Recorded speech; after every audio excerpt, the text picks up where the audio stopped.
Okay, JavaScript के अंदर हम लोग जितने भी प्रोग्रामिंग के कंस्ट्रक्ट्स हैं उसको क्विकली एक दफ़ा रिवाइज कर लेंगे। ऑलरेडी आपने ये सारी की सारी चीज़ें प्रोग्रामिंग फंडामेंटल्स में कवर की होंगी, लेकिन इसमें थोड़ा सा लिखने का तरीकाकार चेंज है, मतलब इसका सिंटेक्स चेंज है। और मज़ीद इसमें काफ़ी चीज़ें सिंप्लीफाइड वर्जन के अंदर अवेलेबल है, मतलब आपको चीज़ों को उतना डिटेल में डिफाइन नहीं करना पड़ता। ये चीज़ों को इतनी डिटेल में आपको एलेबरेट करके नहीं बताना पड़ता कोड करते हुए, जितना आपको C++ या जावा जैसी लैंग्वेजेस के अंदर बताना पड़ता है। तो अगर सबसे पहले हम लोग बेसिक डाटा टाइप्स की बात करें तो स्ट्रिंग हमारे पास अवेलेबल होती है। स्ट्रिंग को जो लिखने का तरीकाकार है वो एग्जैक्टली सेम है, या तो आप उसको डबल इन्वर्टेड कॉमास के अंदर लिखेंगे या सिंगल। और दूसरा हमारे पास ऑप्शन ये है कि हम इसको अ, लिख सकते हैं एज अ स्ट्रिंग लिटरल। ठीक है, तो इसके अंदर हमारे पास ऑप्शन ये होगा कि अगर हम इसको एज अ स्ट्रिंग लिटरल लिख रहे हैं तो हम लोग अपने स्ट्रिंग के अंदर जहाँ चाहें अकोमोडेट करवा सकते हैं वेरिएबल्स को। दूसरा हमारे पास नंबर्स हैं। Number can be sorry integers, floating point numbers, double. तो डिफरेंट आपने नंबर की टाइप पढ़ी होंगी। तो नंबर्स को इसने कैटेगोरिकली एक ही चीज़ में डिफाइन कर दिया कि कोई भी हमारे पास न्यूमेरिकल डाटा है तो वो सारे के सारे नंबर्स ही कहलाएंगे, आइदर इट इज इंटीजर। तो कोई ऐसा डाटा है जो डेसिमल्स के साथ एग्जिस्ट करता है। अच्छा, उसके बाद बुलियन में हमारे पास दो ही ऑप्शन है, ट्रू एंड फॉल्स है। और अगर कहीं पे ट्रू एंड फॉल्स वैल्यू हमने देनी होगी तो 0 1 के बजाय हम उसको प्रॉपर कीवर्ड के साथ मेंशन करेंगे, ट्रू और फॉल्स की सूरत में। अच्छा, इसके अलावा टाइप ऑफ का ऑपरेटर है, बड़ा पॉपुलर ऑपरेटर है, डिफरेंट लैंग्वेजेस के अंदर हमें मिल जाता है।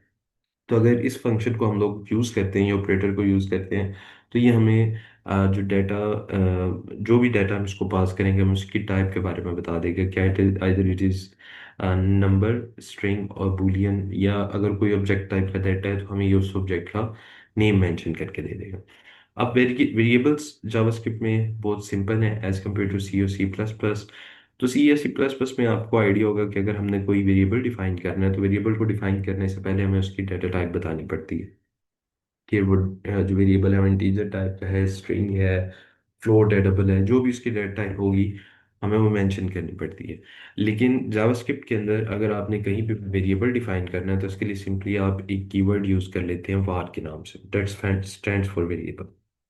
और इसका एक ही काम है, इसने आपको मेमोरी एलोकेट करवा के देनी है। और इसमें किसी भी तरह का डाटा आके स्टोर हो सकता है, वो किसी क्लास की बेस के ऊपर ऑब्जेक्ट है, वो कोई सिंपल हमारे पास वेरिएबल है, वो लिस्ट है, वो कोई डॉक्यूमेंट है, मतलब कुछ भी हो सकता है। और उस ऑब्जेक्ट को या उस चीज़ को हम लोग वेरिएबल के अंदर स्टोर करवा सकते हैं। तो it is a generic data type. आप इसमें हर तरह का डाटा स्टोर करवा सकते हैं। और रन टाइम पे अगर कहीं पे आपको ज़रूरत पड़ती है कि आपने फाइंड आउट करना है कि जो वेरिएबल मैंने डिक्लेयर करवाया तो उसमें कौन सा डाटा स्टोर है, किस तरह का डाटा स्टोर है, तो आप उसके लिए टाइप ऑफ का जो ऑपरेटर है उसको इस्तेमाल करवा सकते हैं। अच्छा, एक वार की तरह का ही हमारे पास दूसरा ऑप्शन है लेट का, which was introduced in ES6 इन 2015। अब इन दोनों में जो बेसिक डिफरेंस है, अगर आप वार के थ्रू कोई चीज़ डिक्लेयर करवा रहे हैं तो उस चीज़ को आप रीडिक्लेयर भी कर सकते थे और अपडेट भी कर सकते थे। फॉर एग्जांपल, अगर मैं कहता हूँ कि जी वार एज इज इक्वल टू 20, तो इसमें एज डिक्लेयर हो गया और उसकी जो वैल्यू है वो 20 सेट हो गई है। तो उसी कोड ब्लॉक के अंदर मैं दोबारा लिख सकता हूँ कि जी वार एज इज इक्वल टू 30। इस केस में जो आपकी एज है वो दोबारा डिक्लेयर हुई और उसकी वैल्यू भी अपडेट हो गई है। तो अगर आप कोई भी चीज़ वार के साथ क्रिएट कर रहे हैं, सॉरी, तो वार के साथ जो भी चीज़ आप क्रिएट करें it can be redeclared and updated. लेकिन अगर आप लेट के अगेंस्ट कोई चीज़ क्रिएट कर रहे हैं, ये लेट आपने यूज़ किया है वेरिएबल क्रिएट करने के लिए, तो वो रीडिक्लेयर तो नहीं हो सकता लेकिन उसकी वैल्यू को आप अपडेट कर सकते हैं। दोनों में सिर्फ ये फ़र्क है, बाकी जो फंक्शनैलिटी है वो दोनों की सेम है कि इसमें आप किसी भी तरह का डाटा स्टोर करवा सकते हैं। दीज आर जेनेरिक वेरिएबल्स, आपको डाटा टाइप मेंशन की करने की ज़रूरत नहीं है जावास्क्रिप्ट के अंदर जब आप वेरिएबल्स क्रिएट करवा रहे होते हैं। लेकिन अगर आपने किसी चीज़ को कांस्टेंट डिफाइन करना है तो उसके लिए आप उसके उसके साथ कॉन्स्ट का जो कीवर्ड है वो ऐड कर देंगे। अब इसकी वैल्यू को ना तो आप रीडिक्लेयर कर सकते हैं और ना ही इसकी वैल्यू को चेंज किया जा सकता है। तो these are some basics of data types. तो डाटा टाइप डिफरेंट है, मतलब डाटा की टाइप तो आप चेंज नहीं कर सकते। ये तो स्ट्रिंग पे है तो स्ट्रिंग रहेगी, नंबर है तो नंबर है, बुलियन है तो बुलियन ही रहेगा। लेकिन इसने जिस वेरिएबल में स्टोर होना है वो वेरिएबल हमारे पास जेनेरिक हो गए। अब वेरिएबल्स के केस में हमें हर वेरिएबल की डाटा टाइप डिफाइन करने की जरूरत नहीं है, वो जेनेरिक रहेगी। आप रन टाइम पे अगर ये फाइंड आउट करना चाह रहे हैं कि वेरिएबल के अंदर किस टाइप का डाटा है, तो उसके लिए आपके पास टाइप ऑफ का जो ऑपरेटर है वो मौजूद है। और कांस्टेंट के लिए सिंपल एक कीवर्ड है कॉन्स्ट के नाम से, जहाँ पे भी आप इसको यूज़ करेंगे उस मेमोरी लोकेशन की ना तो वैल्यू चेंज हो सकेगी और ना ही उस नाम से कोई, या उस आइडेंटिफायर से आप दोबारा कोई दूसरा कांस्टेंट या वेरिएबल क्रिएट करवा सकते हैं। अच्छा, एक और बड़ा इंपॉर्टेंट फंक्शन है प्रॉम्प्ट के नाम से। अब अगर कहीं पे भी आपको यूज़र से किसी तरह की इनपुट लेनी है फॉर एग्जांपल, तो उस इनपुट के लिए सिंपली आप प्रॉम्प्ट के फंक्शन को कॉल कर लेंगे। तो अगर मैं यहाँ पे सिंपली लिखता हूँ प्रॉम्प्ट, तो मेरे सामने एक टेक्स्ट बॉक्स लिखा हुआ आ गया। यहाँ पे मैं कोई भी वैल्यू एंटर कर सकता हूँ, और जैसे ही मैं वैल्यू एंटर करने के बाद वापस जाऊंगा, तो जो वैल्यू मैंने एंटर की होगी वो ये वाला फंक्शन रिटर्न में मुझे वापस दे देगा। तो प्रॉम्प्ट में ये वैल्यू जो मैंने टेक्स्ट बॉक्स के अंदर लिखी थी,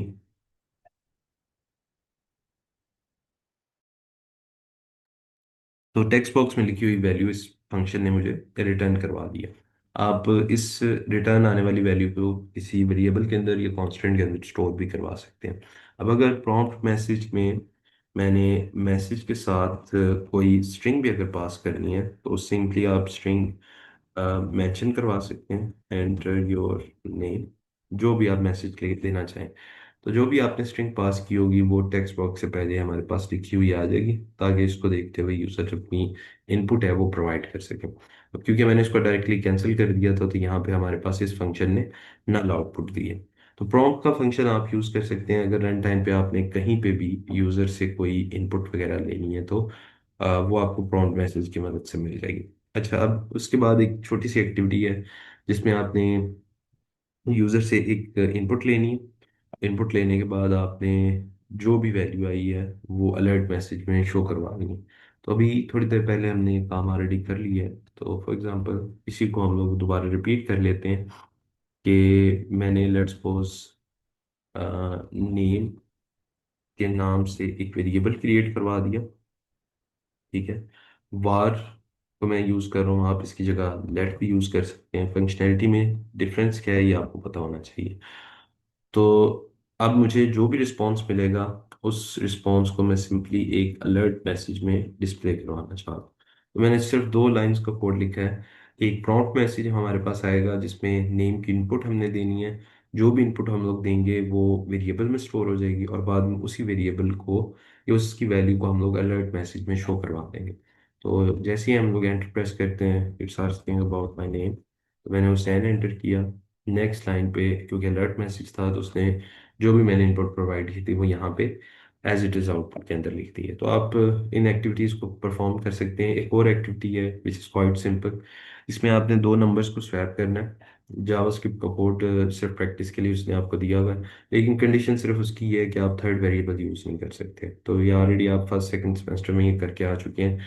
एक दफ़ा इसको एग्जीक्यूट करके देख लीजिएगा, ताकि आपकी थोड़ी सी कोड की प्रैक्टिस मजीद हो जाए। अच्छा, मजीद अब अगर नेमिंग कन्वेंशंस की बात करें कि अगर हम लोग जावास्क्रिप्ट के अंदर फंक्शंस लिख रहे हैं, वेरिएबल के नेम लिख रहे हैं, तो उसको लिखने का कोई ना कोई तरीकाकार होगा। तो एक स्टैंडर्ड अप्रोच है।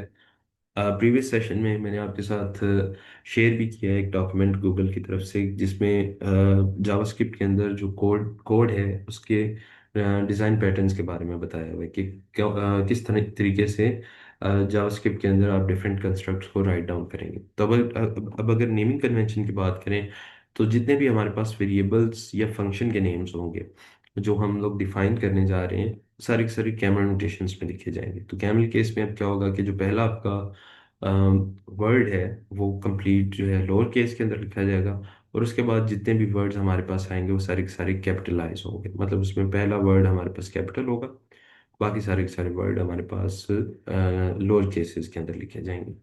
अगर कहीं पे कोई कांस्टेंट हम लोग यूज करते हैं तो वो सारे का सारा अपर केस में लिखा जाएगा।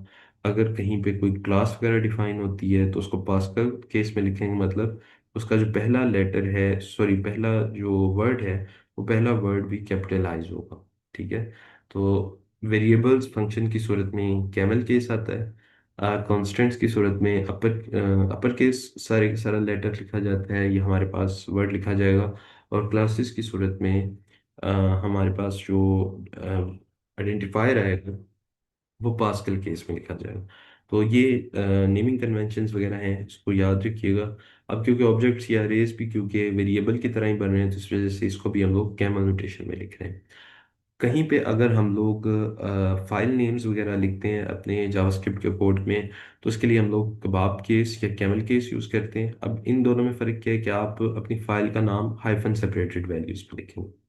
अब हाइफन सेपरेटेड वैल्यूज़ में सारी का सारा जो आपका टेक्स्ट होगा वो लोअर केस होगा, लेकिन जहाँ पे वर्ड्स आ रहे होंगे या उनके दरमियान स्पेस आ रही होगी, वहाँ पे स्पेस की बजाय हम लोग हाइफन से यूज़ कर लेते हैं। और दूसरा इसका अल्टरनेट है कि आप कैमल केस यूज़ कर लें, लेकिन बेहतर अप्रोच यही है कि आप हाइफन को यूज़ करें। ये हाइफन सेपरेटेड आप जो फाइल पाथ है, ये फाइल नेम है, उसको इस्तेमाल करें। कहीं पे अगर हम लोग HTML की आईडीज़ या CSS की आईडीज़ वगैरह लिख रहे हैं, तो वो भी हम लोग हाइफन सेपरेटेड वैल्यूज़ के तौर पे लिखेंगे। तो ये कुछ एक नेमिंग कन्वेंशंस है, इसको आपने याद रखना है, ताकि इन फ्यूचर अगर आप खुद कहीं पे जावास्क्रिप्ट का कोड करें या किसी के लिखे हुए जावास्क्रिप्ट के कोड को आप इंटीग्रेट करें अपनी करंट एप्लीकेशन के साथ, तो आप इन नेमिंग कन्वेंशन की मदद से आइडेंटिफाई कर सकेंगे कौन सी चीज़ जो वेरिएबल है या कांस्टेंट है, और कौन कौन सी चीज़ें हमारे पास फाइल पाथ हैं, ऑब्जेक्ट्स हैं, क्लासेस वगैरह हैं। तो ये naming conventions already previous session के एंड में जो हमारे पास डॉक्यूमेंट उसमें मेंशन भी हैं, लेकिन एक्सप्लिसिटली हमने यहाँ पे मेंशन भी कर दी है। अच्छा, उसके अलावा अब अगर हम लोग प्रोग्रामिंग कंस्ट्रक्ट्स की बात करें, तो डिफरेंट ऑपरेटर्स हम लोगों ने देखे होंगे C++ पे।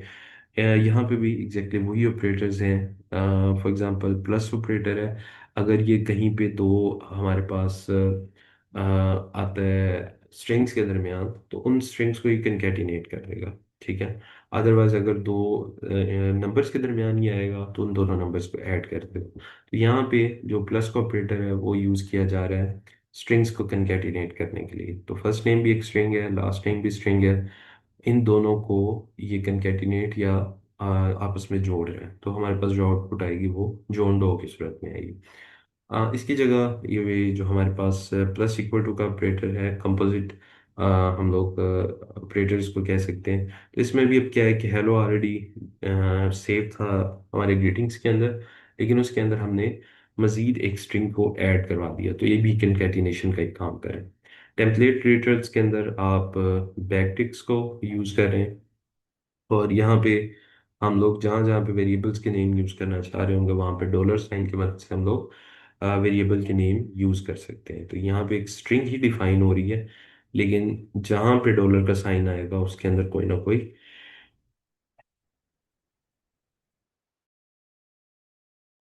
डॉलर साइन के अंदर जो हमारे पास ब्रैकेट्स हैं, वहाँ पे कोई ना कोई एक्सप्रेशन होगा जो वैलिडेट हो रहा हो। तो आप टेम्पलेट लिटरल्स यूज़ कर सकते हैं कंकैटिनेशन के लिए, प्लस इक्वल टू ऑपरेटर, या फिर सिंपली प्लस ऑपरेटर के थ्रू आप स्ट्रिंग्स को कंकैटिनेट करवा सकते हैं। अच्छा, एक और बहुत इंपॉर्टेंट प्रॉपर्टी है जो टेक्स्ट प्रोसेसिंग दरमियान के दौरान बहुत ज़्यादा यूज़ होती है, उसको हम लोग कहते हैं लेंथ की प्रॉपर्टी। तो जावास्क्रिप्ट में भी अगर आप किसी भी स्ट्रिंग की लेंथ फाइंड करना चाह रहे हैं, तो आप सिंपली एक्सेस जो ऑपरेटर है उसको यूज़ करते हुए लेंथ उसकी फाइंड आउट कर सकते हैं। जावास्क्रिप्ट में अगर कहीं पे भी आपने कमेंट्स यूज़ करने हैं, तो उसके लिए डबल स्लैश यूज़ होगी, और अगर मल्टीपल लाइन कमेंट्स हैं तो फॉरवर्ड स्लैश स्टैरिक और स्टैरिक फॉरवर्ड स्लैश ही यूज़ होंगे, जिस तरह आप C या C++ में ऑलरेडी लिखते आ रहे हैं। अब एक एक्टिविटी है कि आपने यूज़र से एक इनपुट लेनी है, और आपने उसको बताना है कि स्ट्रिंग की लेंथ क्या थी और कितने करेक्टर्स की अभी उसके पास गुंजाइश बाकी है। ठीक है। तो फॉर एग्जांपल यहाँ पे उसने कहा है कि जी 240 करेक्टर्स तक यूज़र हमें इनपुट दे सकता है। तो आपने उसको बताना है कि आपने इतने करेक्टर्स एंटर किए हैं, और इतने करेक्टर्स आपके पास अभी बाकी हैं, इतने करेक्टर्स आप मज़ीद ऐड कर सकते हैं। एक एग्जांपल के तौर पे यहाँ पे स्क्रीनशॉट भी अटैच है, इसको फॉलो करते हुए इस एक्टिविटी को आपने कंप्लीट करना है। एक और मेथड है हमारे पास बड़ा इंपॉर्टेंट, स्ट्रिंग से relevant he, it is slice. तो अगर आप अपनी स्ट्रिंग को कहीं से कट करना चाह रहे हैं, तो उसके लिए आप स्लाइस का मेथड यूज़ करेंगे। तो स्ट्रिंग के बारे में हमें पता है कि इट इज़ अरे ऑफ कैरेक्टर्स, और अरे ऑफ कैरेक्टर्स में जो इंडेक्स है वो 0 से स्टार्ट होगा, और जितनी हमारी लेंथ होगी उस लेंथ तक ये सीक्वेंस हमारा चलेगा।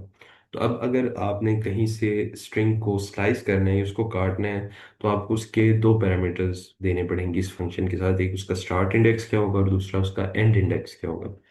तो स्टार्ट इंडेक्स की सूरत में जो वैल्यू है वो इंक्लूसिव होगी, लेकिन जो एंड इंडेक्स है इट इज़ ऑप्शनल और ये वैल्यू एक्सक्लूसिव होगी। तो इंक्लूसिव और एक्सक्लूसिव से क्या मुराद है कि अगर कहीं पे मैंने एक स्ट्रिंग डिफाइन की है और मैं उसको लिखता हूँ कि आपने इसको स्लाइस करना है 0 से 5 तक, तो 0 इस केस में स्टार्ट है और 5 उसका एंड है। तो 0 इंक्लूडेड होगा, मतलब उसके पहले इंडेक्स से लेके फोर्थ इंडेक्स तक ये जो वैल्यूज हैं ये हमने एक्सट्रैक्ट करनी है। ठीक है, तो 0 से 4 तक इंडेक्सेस आएंगे, फिफ्थ इसमें इंक्लूडेड नहीं है। तो यहाँ पे हम लोग एक्चुअली जब मेंशन कर रहे होंगे कि स्टार्ट और एंड, तो ये दोनों इंडेक्सेस मेंशन होंगे, लेटर्स मेंशन नहीं होंगे। तो इंडेक्स के बारे में हमें पता है कि क्योंकि एरे है तो इंडेक्स हमेशा 0 से स्टार्ट होगा। इसी वजह से इस एग्जांपल में उसने बताया कि 0 से लेके 4 तक जो इंडेक्स के अंदर वैल्यूज पड़ी होंगी वो एक्सट्रैक्ट होंगी, 5 इसमें इंक्लूडेड नहीं है। तो ये बड़ी इंपॉर्टेंट चीज़ है। स्लाइस के मेथड के हवाले से सेम यही कंसेप्ट फॉलो किया जाता है पाइथन के अंदर। तो इसको आपने नोट डाउन कर लेना है ताकि इन फ्यूचर भी आपके काम आए। तो स्लाइस के मेथड में जो स्टार्ट है इट इज़ इंक्लूडेड, लेकिन जो एंड है इट इज़ एक्सक्लूडेड। ठीक है, ये एक्सक्लूसिव है। और दूसरा, अगर आप एंड इंडेक्स नहीं देते, सिर्फ आप स्टार्ट इंडेक्स दे देते हैं, तो उस केस में ये एंड तक जो आपकी स्ट्रिंग है उसको स्लाइस कर देगा। तो 7 से स्टार्ट करेगा, इंडेक्स नंबर 7 से, और आखिर तक आपकी जो लिस्ट है या जो स्ट्रिंग है उसको स्लाइस करवा देगा। अगर आप नेगेटिव इंडेक्सेस देते हैं या वैल्यूज देते हैं, तो इसमें आखिरी लेटर से जो सिक्स्थ वन होगा या सिक्स्थ लास्ट होगा जो वहां से स्टार्ट करेगा और सेकंड लास्ट वन पे आके स्ट्रिंग को स्लाइस कर देगा। ठीक है, तो अगर नेगेटिव के अंदर है तो ये आपकी स्ट्रिंग की राइट साइड से कैलकुलेशन शुरू करेगा, और अगर पॉजिटिव के अंदर लिखा हुआ है तो ये आपकी स्ट्रिंग की लेफ्ट साइड से कैलकुलेशन शुरू करेगा। तो कंसेप्ट वही है कि यहाँ से इसने स्टार्ट होना है और यहाँ पे आके आपकी स्ट्रिंग को उसने खत्म कर देना है। मतलब ये हिस्सा सिर्फ स्लाइस होगा। अगर आप इंडिसेस को स्वैप कर देते हैं, मतलब अगर स्टार्ट का इंडेक्स बड़ा है एंडिंग इंडेक्स से, तो आपकी आउटपुट हमेशा नल रहेगी। ये भी एक कंसेप्ट है जो आपने याद रखना है कि जहां से आपने स्लाइस करना शुरू किया वो इंडेक्स अगर बड़ा है एंडिंग इंडेक्स से, तो ये कंसेप्ट हमारा खराब हो जाता है। आप ऐसा नहीं कर सकते कि जी जहाँ पे आपने एंड करना है वो पहले लिख दिया और जहाँ से आपने स्टार्ट करना है वो बाद में लिख लें। तो अगर कहीं पे ऐसा हो जाता है कि आपका जो स्टार्टिंग इंडेक्स है वो एंडिंग इंडेक्स से बड़ा हो जाता है, तो आपकी आउटपुट नल स्ट्रिंग होगी।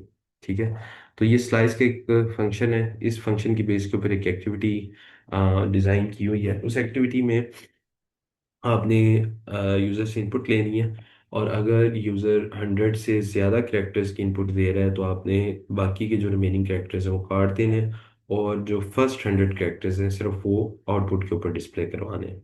तो इस एक्टिविटी को भी आप स्लाइस के मेथड के थ्रू परफॉर्म कर सकते हैं। अब कुछ एक मज़ीद फंक्शन है जो कि बहुत इंपॉर्टेंट है। उसमें सबसे पहला फंक्शन है कि आप स्ट्रिंग के सारे लेटर्स को अपर केस कर सकते हैं। ठीक है, सारे के सारे स्ट्रिंग के लेटर्स को आप लोअर केस कर सकते हैं, लेकिन हमारे पास जावास्क्रिप्ट में कोई ऐसा नेटिव मेथड अवेलेबल नहीं है जिसको यूज करते हुए आप अपने टेक्स्ट को कैपिटलाइज कर सकें। कैपिटलाइज से क्या मुराद है कि आपके हर वर्ड का पहला लेटर अपर केस में होगा और बाकी सारे के सारे लेटर लोअर केस में होंगे। तो अब एक एक्टिविटी ये है कि आप यूजर से उसका नेम एज इनपुट लें। ठीक है, और आप उसके नेम का जो फर्स्ट लेटर है उसको कैपिटलाइज करें और बाकी नेम एज इट इज रहने दें। तो इसके लिए आप स्लाइस का मेथड यूज करते हुए क्या कर सकते हैं कि उसके नेम के अंदर जो फर्स्ट लेटर है उसको अलग निकाल लें और बाकी के जो लेटर्स हैं उसको अलग निकाल लें। फर्स्ट लेटर को आप कैपिटलाइज कर दें, बाकियों को आप, या फर्स्ट लेटर को आप अपर केस में कर लें, बाकी जितने भी लेटर्स हैं उसको लोअर केस में कर लें, और बाद में इन दोनों को आप कंकैटिनेट करवा सकते हैं। तो ये कुछ एक एक्टिविटीज़ हैं, इनमें से कोई भी एक्टिविटी हम लोग यहाँ परफॉर्म नहीं कर रहे क्योंकि बहुत ईजी हैं। तो आपने इन एक्टिविटीज़ को कंप्लीट करना है, और बाकी अगर मज़ीद कोई क्वेश्चंस वगैरह होते हैं तो नेक्स्ट क्लास में वो डिस्कस कर लेंगे। Thank you very much.